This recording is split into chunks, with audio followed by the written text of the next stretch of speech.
Hello, little ones. How are you today? So, I apologize for skipping a day with Wayside School. So, I will read extra chapters today to make up for it. I hope you're all doing well. I hope you're having a great day. And here we go. Are you ready? We're going to start with chapter 5, Todd. All of the children in Mrs. Jewell's class, except Todd, were talking and carrying on. Todd was thinking. Todd always thought before he spoke. When he got an idea, his eyes lit up. Todd finished thinking and began to speak, but before he said 2 words, Mrs. Jewell called him. "Todd," she said, "you know better than to talk in class. You must learn to work quietly like the other children." She wrote his name on the blackboard under the word discipline. Todd looked around in amazement. All of the other children, who had been talking and screaming and fighting and only seconds earlier, were quietly working in their workbooks. Todd scratched his head.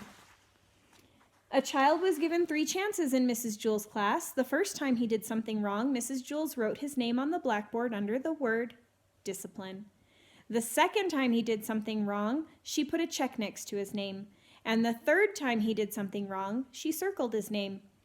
Todd reached into his desk and pulled out his workbook.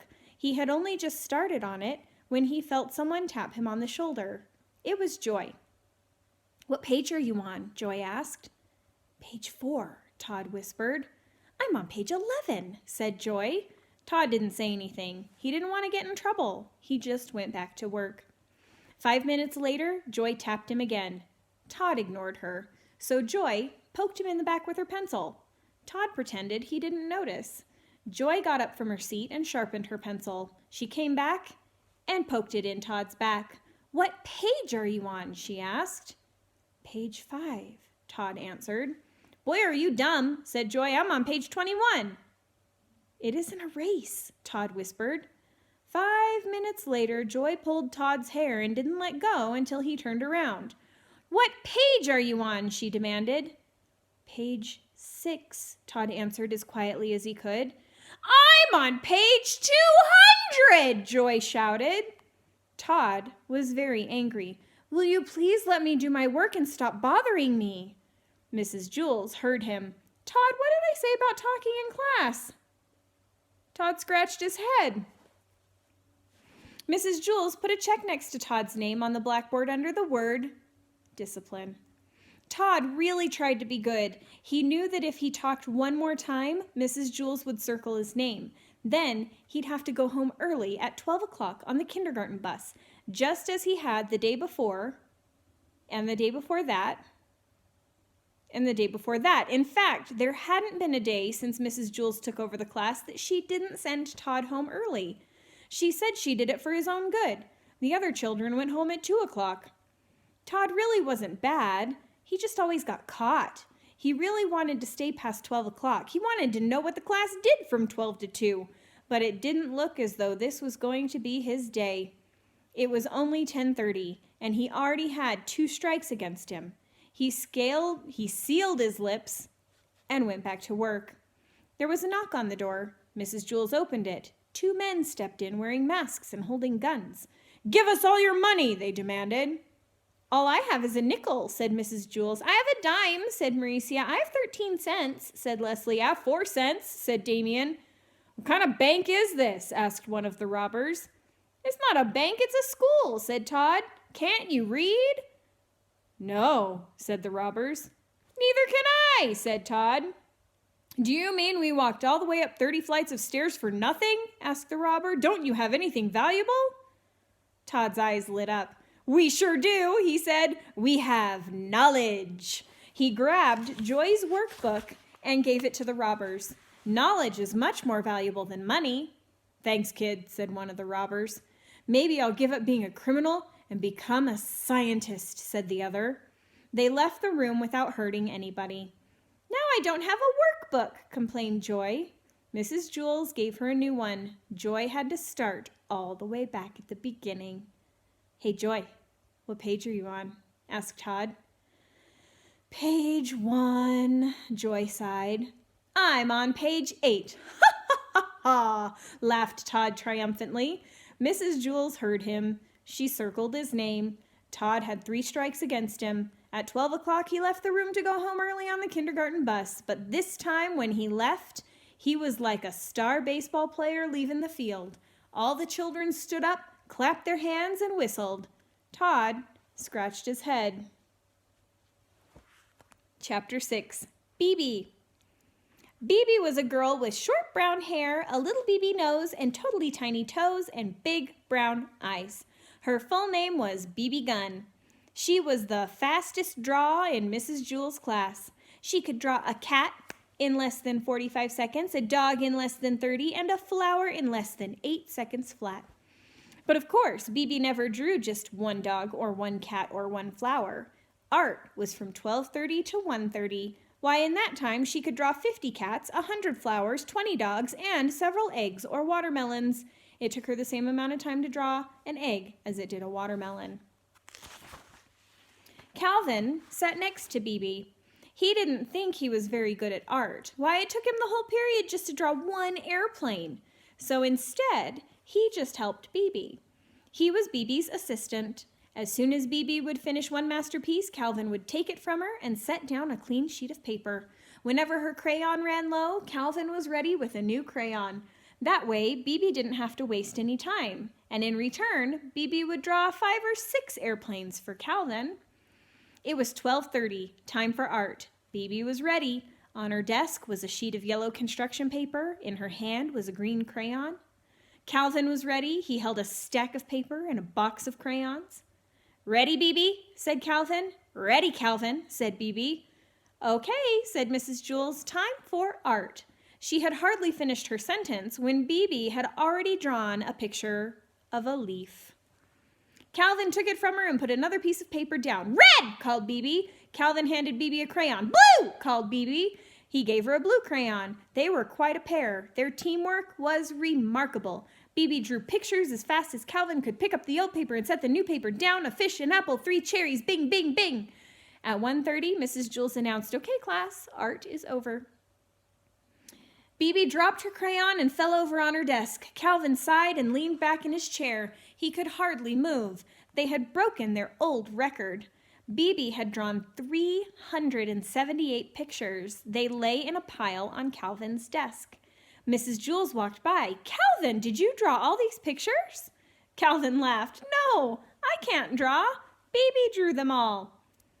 "Well, then what did you draw?" asked Mrs. Jewell. "I didn't draw anything," said Calvin. "Why not? Don't you like art?" asked Mrs. Jewell. "I love art," said Calvin. "That's why I didn't draw anything." Mrs. Jewell didn't understand. "It would have taken me the whole period just to draw one picture," said Calvin, "and BB would only have been able to draw 100 pictures.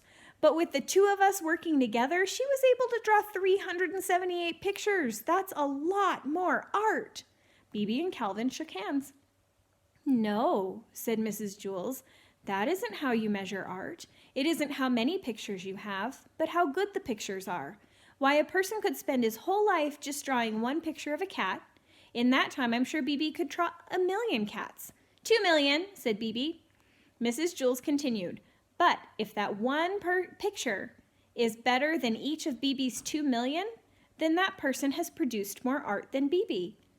BB looked as if she were going to cry. She picked up all the pictures from Calvin's desk and threw them in the garbage. Then she ran from the room. "I thought her pictures were good," said Calvin. He reached into the garbage pail and took out a crumpled up picture of an airplane. BB walked outside into the playground. Lewis, the yard teacher, spotted her. "Where are you going?" he asked. "I'm going home to draw a picture of a cat," said BB. "Will you bring it to school and show it to me tomorrow?" Lewis asked. "Tomorrow?" laughed BB. "By tomorrow, I doubt if I'll even be finished with one whisker." All right, Chapter 7, Calvin.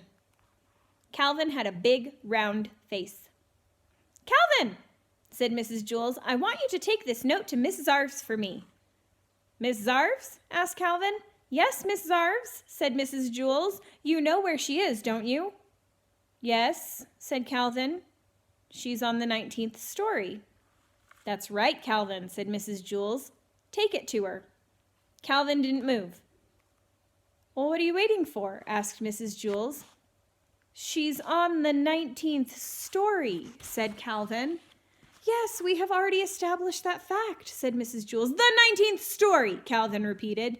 Yes, Calvin, the 19th story, said Mrs. Jules. Now take it to her before I lose my patience. But, Mrs. Jules, said Calvin. Now, Calvin, said Mrs. Jules, unless you would rather go home on the kindergarten bus. Yes, ma'am, said Calvin. Slowly he walked out the door. Ha! Laughed Terence. Take it to the 19th story. Give it to Miss Zarves, hooted Myron. Have fun on the 19th story, called Jason. Calvin stood outside the door to the classroom. He didn't know where to go. As you know, when the builder built Wayside School, he accidentally built it sideways, but he also forgot to build the 19th story. He built the 18th and the 20th, but no 19th. He said he was very sorry.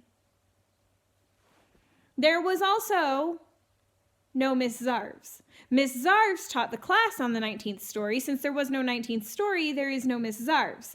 And besides that, as if Calvin didn't have enough problems, there was no note. Mrs. Jules had never given Calvin the note.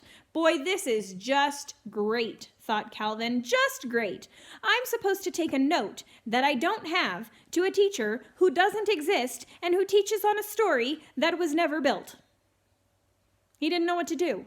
He walked down to the 18th story, then back up to the 20th, then back down to the 18th, then back up to the 20th. There was no 19th story. There never was a 19th story, and there never will be a 19th story. Calvin walked down to the office. He decided to put the note in Miss Zarves' mailbox, but there wasn't one of those either. That didn't bother Calvin too much, however, since he didn't have a note. He looked out the window and saw Louis, the yard teacher, shooting baskets. Louis will know what to do, he thought. Calvin went outside. Hey, Louis, Calvin called. Hi, Calvin, said Louis. He tossed him the basketball. Calvin dribbled up and took a shot. He missed. Louis tipped it in. Do you want to play a game? Louis asked. I don't have time, said Calvin. I have to deliver a note to Miss Zarves up on the 19th story. Then what are you doing all the way down here? Louis asked. There is no 19th story, said Calvin. Then where is Miss Zarves? Asked Louis. There is no Miss Zarves, said Calvin. What are you going to do with the note? Asked Louis. There's no note, said Calvin. I understand, said Louis. Well, that's good, said Calvin, because I sure don't. It's very simple, said Louis. You are not supposed to take no notes to no teachers. You already haven't done it. Calvin still didn't understand. I'll just have to tell Mrs. Jules that I couldn't deliver the note, he said. That's good, said Louis. The truth is always best. Besides, I don't think I understood what I said either. Calvin walked back up the 30 flights of stairs to Mrs. Jules' class. Thank you very much, Calvin, said Mrs. Jules. Calvin said, Mrs. Jules interrupted him. That was a very important note, and I'm glad I was able to count on you. Yeah, but you see, said Calvin, you delivered the note to Miss Zarves on the 19th story? Asked Jason. How did you do it?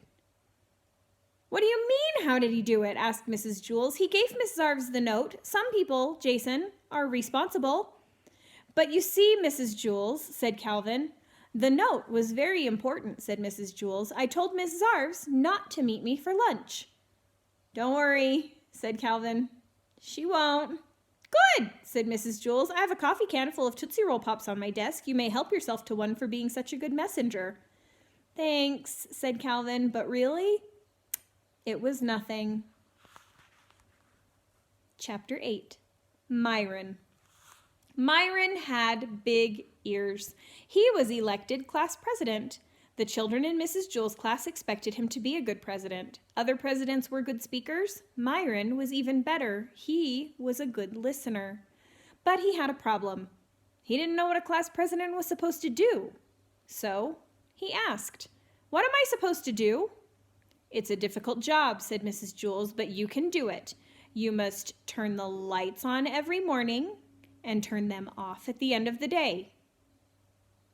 "What?" asked Myron. As class president, you must learn to listen, said Mrs. Jules. I'll repeat myself only one more time. You must turn the lights on every morning. I heard you the first time, said Myron. It just doesn't sound like much of a job. It certainly is, said Mrs. Jules. Without lights, I can't teach and the children can't learn. Only you can give us that light. I think it's a very important job. I guess so, said Myron. He wasn't convinced. Here, let me show you how to work a light switch, said Mrs. Jules. I already know how, said Myron. I've been turning lights on and off my whole life. Very good, said Mrs. Jules. You'll make a fine president. Myron wanted to be the best president ever, but it was such an easy job, he thought, that anybody could do it. When school let out that day, Myron stayed behind. He turned out the lights by flicking the switch down. Excellent, said Mrs. Jules. On his way home, Myron heard a horrible noise. First, there was a loud screeching, then a sharp squeal, a roaring engine, and then a very faint sound of a girl crying. Myron ran to see what had happened. Dana was bent over in the middle of the road. What's the matter? Asked Myron. My dog Pugsy was hit by a car, Dana cried. Who did it? Asked Myron. I don't know, Dana sobbed. They sped away. Well, that's not important, said Myron. We've got to try to save Pugsy. Pugsy lay unconscious in the street. Myron carefully picked her up. He carried her 2 miles to the vet. Dana cried at his side. Don't worry, Dana, said Myron. She'll be all right. But he really wasn't so sure. He gave Pugsy to the vet, walked Dana home, then walked home himself. Dana was so upset that she forgot to thank him.